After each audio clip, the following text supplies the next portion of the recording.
আচ্ছা, তোমরা ক্ষোভ প্রকাশ করছো কি মেয়েরা রাস্তা দখল করো? আরে বাড়া, ক্রাইমটা রাস্তায় হয়নি।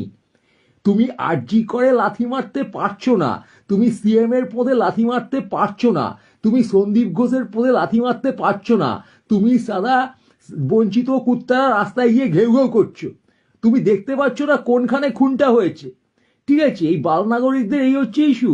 বাল নাগরিকরা এত ভীত, তারা প্রশাসন বন্দুককে দেখে এত ভয় পেয়েছে বা গাঁড়ে এত ভয় ঢুকেছে যে একটা অফিসে, সরকারি জায়গায়, হসপিটালের মতো জায়গায় সিসিটিভি নেই, সিকিউরিটি নেই, পুলিশ নেই, সেখানে খুন ধর্ষণ হচ্ছে রাতের বেলা অগোচরে, সেই জায়গাটা সেফ না, আর তুই বড় রাস্তায় গিয়ে নাড়া লাগাচ্ছ যে রাস্তা, মেয়েরা রাস্তা দখল করো। প্রথম কাণ্ড হচ্ছে মেয়েরা এখানে কোথা থেকে আসছে?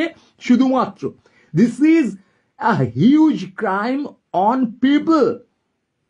আজকে প্রশাসন ওয়ার্ক প্লেস সিকিউর করতে পারছে না, প্রশাসন বালমারা বাঞ্চর লেওড়াগুলোকে পুষে রেখেছে, সিভিক পুলিশের নামে পুষে রেখে সেগুলোকে ইউজ করছে এই কর্তৃপক্ষ, এই বোকাচোদা প্রিন্সিপাল যেখানে যত আছে ঢ্যামনাচোদাগুলো, এবং তাদের প্রভুত্ব কায়েম করে সেখানে তারা একটা মাফিয়া রাজ চালাচ্ছে। It's clear man. এই ঢ্যামনাচোদাগুলোকে দেখলে বোঝা যাচ্ছে, তার ব্যাকগ্রাউন্ড জানলে বোঝা যাচ্ছে। এবার তোমরা এই ঢ্যামনাচোদাদের ঢ্যামনাচোদা বলতে পারছো না, তাদের মদত করছে যে প্রশাসন, সেই প্রশাসনকে লাথি মারতে পারছো না। You don't have the guards man.